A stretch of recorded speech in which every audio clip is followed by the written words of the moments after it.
ತ್ರೈಲೋಕ್ಯ ಸಂಪದಾಲೇಖ್ಯ ಸಮಲೇಖನ ಬಿತ್ತಯೆ ಸಚ್ಚಿದಾನಂದ ರೂಪಾಯ ಶಿವಾಯ ಪರಬ್ರಹ್ಮನೇ ನಮಃ. ಸದ್ಗುಣಾತರ ಪವಿತ್ರ ಪಾದಾರವಿಂದಗಳಲ್ಲಿ ವಂದನೆಗಳನ್ನು ಸಮರ್ಪಿಸಿ ಇಹ ಕಾರ್ಯಕ್ರಮಕ್ಕೆ ಕಾರಣೀಭೂತರಾದ ಪರಮಪೂಜ್ಯ ವೇದಾಂತ ಸಿದ್ಧಾಂತ ಪಂಡಿತ ಪಾರಂಗತರಾದ ಲಿಂಗೈಕ್ಯ ಶಂಭುಲಿಂಗಪ್ಪಾಜಿಯವರ ಪಾದಾರವಿಂದಗಳಲ್ಲಿ ವಂದನೆಗಳನ್ನು ಸಮರ್ಪಿಸಿ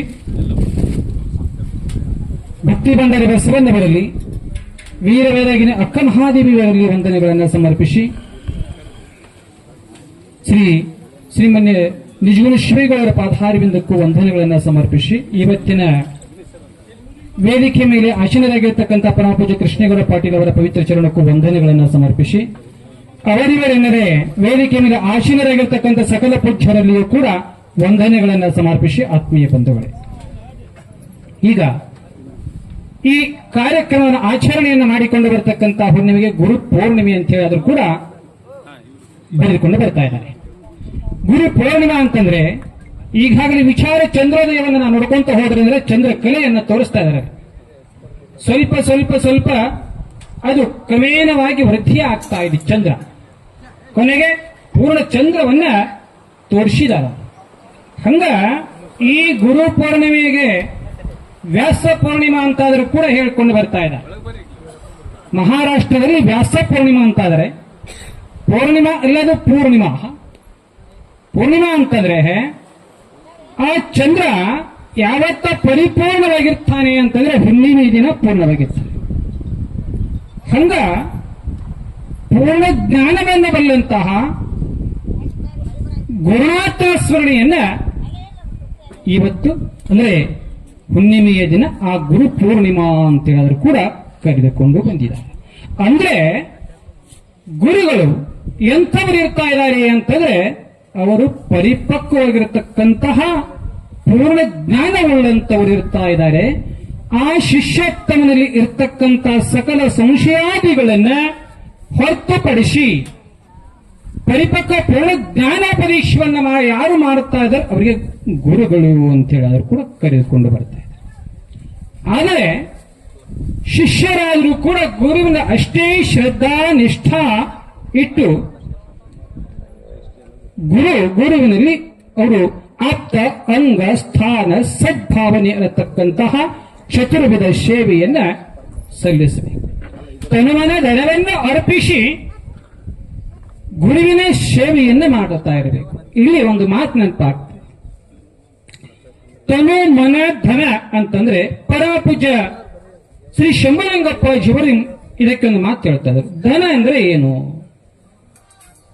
ಗುರುವಿಗೆ ತನು ಅಂದ್ರೆ ತನು ಮನ ಧನ ಯಾರಿಗೆ ಅರ್ಪಿಸಬೇಕು?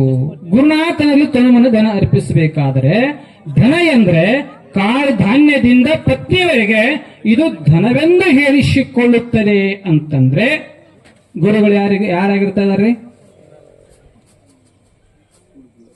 ಗುರುಗಳು ಗುರುನಾಥನ ಅರ್ಪಿಸಬೇಕಾದ್ರೆ ಗುರು ಯಾರಾಗ್ತಾ ಇದ್ದಾರೆ? ಸನ್ಯಾಸಿಯೋ ಗೃಹಸ್ಥೋ? ಯಾರು? ಧಾನ್ಯದಿಂದ ಪತ್ನಿಯವರಿಗೆ ಧನವೆಂದು ಹೇಳಿಸಿಕೊಳ್ಳುತ್ತದೆ ಅಂತ ಹೇಳ್ತಾ ಇದ್ದಾರೆ. ಅಂದ್ರೆ ಧನ ಏನೋ ಧನಧಾನ್ಯಗಳನ್ನು ಧನಕನಕಾದಿಗಳನ್ನು ಇವೆಲ್ಲ ನಾವು ಗುರುವಿಗೆ ಅರ್ಪಿಸಬೇಕಾಗಿತ್ತು. ಗುರುನಾಥನ ಸ್ವೀಕಾರ ಮಾಡಿಕೊಳ್ಳಬೇಕಾಗಿತ್ತು ಅಂತಂದ್ರೆ ಆ ಗುರುನಾಥನು ಗ್ರಸ್ತನೇ ಇರುತ್ತಾ ಇದ್ದಾನೆ. ವಿಚಾರನ ಹೇಳ್ತಿದ್ರು. ಇನ್ನೂ ಹಲವಾರು ವಿಚಾರಗಳನ್ನು ಅವರು ಕೂಡ ಹೇಳಿದಾರ. ಅಂಥ ಗುರುಗಳನ್ನು ಇದು ಅಲ್ಲದೆ ಈ ಶಾಸ್ತ್ರಕ್ಕೆ ಹಲವಾರು ವಿಚಾರಗಳನ್ನ ಚಿಂತನ ಮಂಥನಗಳನ್ನ ಎದ್ದ ಕೂಡಲೇ ಅದೇ ವಿಚಾರದಲ್ಲಿ ಇರಬೇಕು ಅವರಂಗ ಅನ್ನುವಂಗ ಅಭ್ಯಾಸವನ್ನ ಮಾಡಲಿಕ್ಕೆ ಹಚ್ಚಿದಂತವ್ರು ಯಾರಾದ್ರೂ ಇದ್ರು ಅಂತಂದ್ರೆ ಪರಮಪೂಜ್ಯ ಶಂಭುಲಿಂಗಪ್ಪ ಅವರು ಹಲವಾರು ಶಾಸ್ತ್ರಗಳನ್ನು ಹೇಳಿದರು. ವಚನ ಸಾಹಿತ್ಯದಲ್ಲಿ ಒಂದು ಕ್ಯಾಸೆಟ್ ಆದ್ರೂ ಇತ್ತು ಅವರು. ಇನ್ನೂ ಕೆಲವೊಂದು ಕ್ಯಾಸೆಟ್ಗಳಲ್ಲಿ ಅದನ್ನೇ ಈಗ ಮೆಮೊರಿ ರೂಪವಾಗಿ ಬಿಡುಗಡೆ ಮಾಡತ್ತ. ಅರಿದಡೆ ಶರಣ ಮರಿದಡೆ ಮಾನವ ಅಲ್ಲ. ಪರಪೂಜ್ಯ ಅಪ್ಪಾಜಿ ಅವರು ಹೇಳುತ್ತಿದ್ರು ಅರಿದಡೆ ಶರಣ. ಇನ್ನ ಮಾರ್ತವ್ರು ಮಾನವರು ಮಾರತನವ್ರು ಮಾರೋರಂಗಲ್ಲ ಬರ್ತವ್ರಿ. ಅಪ್ಪಾಜಿ ಅವ್ರು ಕೇಳ್ತಿದ್ರು. ಅವರು ಅರಿದಡೆ ಶರಣ ಮರಿದಡೆ ಮರಣ ಅಂತಿದ್ರು. ಅವರಂತಿದ್ರು ಬಸವಣ್ಣವರು ತಪ್ಪಿಲ್ಲ, ಎಷ್ಟು ಚಂದ ಹೇಳ್ತಿದ್ರು ಅವರು, ಎಷ್ಟು ತಮ್ಮ ಕಿಂಕರ ಭಾಷೆಯಿಂದ ಹೇಳ್ತಿದ್ರು. ತಾಡೆಲೆಯ ಮೇಲೆ ಬರೆದಿರತಕ್ಕಂತ ವಚನಗಳನ್ನ ಆ ತಾಡೆಲೆಯ ಮೇಲಿಂದ ಇಲ್ಲಿ ಇಳಿಸಿಕೊಳ್ಳತಕ್ಕಂತ ಸಮಯದಲ್ಲಿ ಏನೋ ಸ್ವಲ್ಪ ವ್ಯತ್ಯಾಸ ಆಗಿರಬಹುದು. ನೋಡಿ ಎಷ್ಟು ಚಂದ ಹೇಳ್ತಿದ್ರು, ವ್ಯತ್ಯಾಸ ಆಗಿರಬಹುದು ಅಂತ ಹೇಳ್ತಿದ್ರು. ಅಂತಹ ಎಷ್ಟು ಮಾತೃ ಹೃದಯದವರಿದ್ರು ಅಂತಂದ್ರೆ ಪರಮ ಪೂಜ್ಯ ಶಂಭುಲಿಂಗಪ್ಪ. ಇಷ್ಟೇ ಅಲ್ಲ, ಇನ್ನೊಂದು ಮಾತು ಹೇಳ್ತಾರೆ. ಅವರು ಸ್ವಲ್ಪ ಆರಾಮ್ ತಪ್ಪಿತ್ತು, ಭೇಟಿಯಾಗಿ ನಾವು ಹೋಗಿದ್ದೀವಿ. ಏನಂತಿದ್ರು, ಬಹಳಷ್ಟು ಮಾತೃ ಎಂತವರಿದ್ರು ಕೂಡ ಅವ್ರನ್ನ ಎತ್ಕೊಳ್ತಕ್ಕಂಥವ್ರಿದ್ರು. ಬಸಪ್ಪ ಬರ್ರಿ ಅಂದ್ರೆ ಹೋದಿವಿ. ಹೋದಾಗ ಅವ್ರಂತಿದ್ರು, ಕೂತಿದ್ರು, ಒಂದು ಮನೇಲಿ ಮ್ಯಾಗಿದ್ರು ಕುಂತಿದ್ರು. ಹೇಳಿದ್ರು, ನಾ ಹೋಗ್ಬಾರ್ದು, ಆದ್ರೆ ನನ್ನ ವಿಚಾರ ಹೋಗಂಗಿಲ್ಲ ಅಂತ. ಒಂದು ಬಾಯಿಯೊಳಗ ಕಲ್ಲು ಹೋಗಿದ್ರೆ ಆ ತರಂಗಗಳು ಹೆಂಗ ವಿಶಾಲ ಹೊಕ್ಕವಲ್ಲ, ಹಂಗ ಇಂದಿಲ್ಲ ನಾಳೆ ನಾನು ನಂಬಿಸಿರ್ತಕ್ಕಂತ ನನ್ನ ವಿಚಾರಧಾರಿಗಳು ಮುಂದಾಗುವ ಅವಾಗ ವಿಚಾರಗಳ ಆಗಿ ಹೋಗ್ತಾವ ಅಂತಿದ್ರು. ಇದು ಅಲ್ಲ, ಇಷ್ಟೇ ಹೇಳಿದ್ವಲ್ಲ.